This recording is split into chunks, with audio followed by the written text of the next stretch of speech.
Un exmilitar venezolano, refugiado en Chile, es secuestrado por hombres vestidos como policías. 10 días después, su cuerpo aparece enterrado en una maleta. ¿Quién ordenó su asesinato? ¿Fue una operación del régimen de Maduro? Esta es la historia de Ronald Ojeda. Ronald Leandro Ojeda Moreno nació el 2 de septiembre de 1991 en Maracay, Venezuela. Desde joven mostró vocación por la disciplina militar. Ingresó al ejército venezolano y ascendió hasta el rango de primer teniente. Pero su carrera no siguió el camino tradicional. En lugar de convertirse en un engranaje más del aparato estatal, Ojeda se convirtió en un crítico del sistema. Denunció irregularidades, corrupción y violaciones a los derechos humanos dentro de las Fuerzas Armadas. Esto lo convirtió en un blanco. En 2017, en medio de una creciente ola de persecución contra militares disidentes, Ojeda fue detenido por la Dirección General de Contrainteligencia Militar, DGCIM. Fue acusado de conspirar contra el gobierno de Nicolás Maduro. Pasó por prisión, sufrió torturas y fue sometido a procesos judiciales sin garantías. Su caso no fue aislado. Decenas de militares fueron encarcelados por expresar opiniones contrarias al régimen. Algunos fueron desaparecidos. Otros, como Ojeda, lograron escapar. Tras su liberación, Ronald Ojeda emprendió una travesía que lo llevó a Chile. En 2023, el gobierno chileno le otorgó el estatus de refugiado político. En Santiago, intentó reconstruir su vida. Vivía con su esposa e hijo, trabajaba y mantenía contacto con otros exiliados venezolanos, pero nunca dejó de denunciar. En entrevistas, redes sociales y círculos privados, hablaba de lo que había visto, de las torturas, de los planes del régimen, de los vínculos entre el Estado venezolano y el crimen organizado. El 21 de febrero de 2024, Ronald Ojeda fue secuestrado en su departamento en la comuna de Independencia, Santiago. Eran las 3:15 de la madrugada.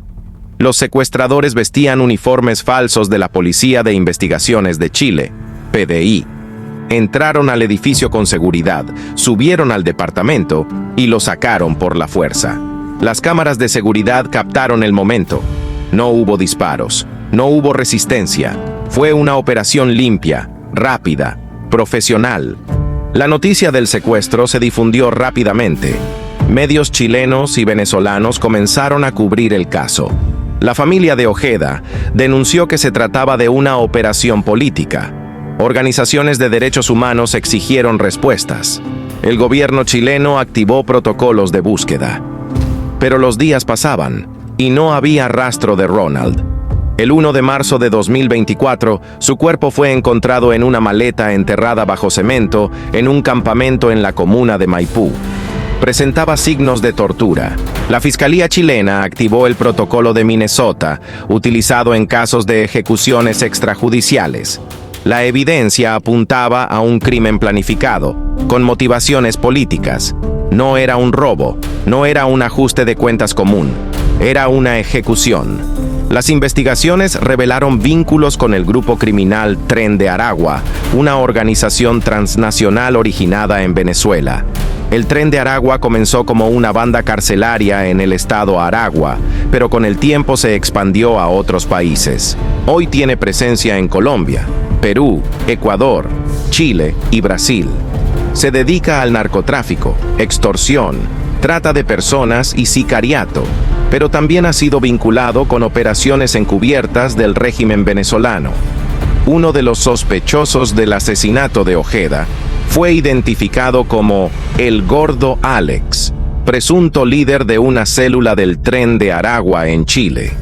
Fue detenido en una operación conjunta entre la PDI y la Fiscalía. Otros implicados habrían huido a Caracas. La Fiscalía chilena afirmó que el crimen fue encargado desde Venezuela. El caso fue presentado ante la Corte Penal Internacional.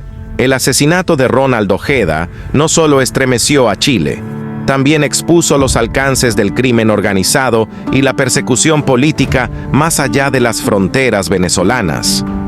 Ojeda Había denunciado corrupción, conspiraciones y violaciones de derechos humanos. Su muerte se convirtió en símbolo de la vulnerabilidad de los exiliados políticos. Pero, ¿cómo es posible que un crimen de esta magnitud ocurra en un país democrático como Chile? ¿Qué falló en los sistemas de protección? ¿Quién dio la orden? ¿Fue una operación encubierta del chavismo? ¿Qué papel jugaron los grupos criminales? Para entender el caso de Ronald Ojeda, hay que entender el contexto venezolano. Desde 2013, cuando Nicolás Maduro asumió el poder tras la muerte de Hugo Chávez, Venezuela ha vivido una profunda crisis política, económica y social. La represión contra opositores se ha intensificado. Miles de personas han sido detenidas arbitrariamente. La tortura se ha convertido en práctica sistemática y el exilio se ha vuelto la única salida para muchos. Según datos de ACNUR, más de 7 millones de venezolanos han abandonado el país en la última década. Muchos de ellos son perseguidos políticos. Algunos, como Ronald Ojeda, han sido víctimas de operaciones transnacionales. En Colombia, Ecuador y Perú se han registrado casos similares. El régimen venezolano ha sido acusado de utilizar grupos criminales para ejecutar acciones fuera de sus fronteras. El Tren de Aragua es uno de esos instrumentos. Aunque nació como una banda carcelaria, su expansión ha sido facilitada por la complicidad de funcionarios estatales. En Venezuela opera con impunidad. En otros países, se infiltra en comunidades migrantes, controla territorios y ejecuta acciones violentas. Su presencia en Chile ha sido documentada desde 2022. Pero el asesinato de Ronald Ojeda marcó un punto de inflexión. El gobierno chileno, liderado por el presidente Gabriel Boric, condenó el crimen y exigió explicaciones. La Cancillería chilena convocó al embajador venezolano. La Fiscalía presentó pruebas ante organismos internacionales. Y la sociedad chilena reaccionó con indignación. El caso puso en evidencia la fragilidad del sistema migratorio, la penetración del crimen organizado y la necesidad de reforzar la protección a refugiados políticos. Pero también generó tensiones diplomáticas.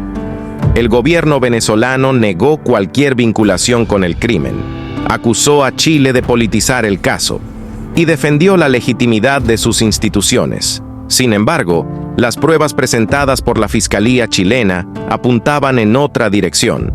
Testimonios, registros telefónicos y movimientos financieros mostraban una conexión directa entre los autores materiales y contactos en Caracas. El asesinato de Ronald Ojeda también tuvo repercusiones en la comunidad venezolana en el exilio.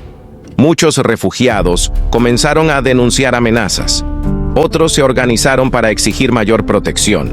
Y algunos decidieron abandonar Chile por miedo. El caso se convirtió en símbolo de la persecución transnacional. Un recordatorio de que el exilio no garantiza seguridad.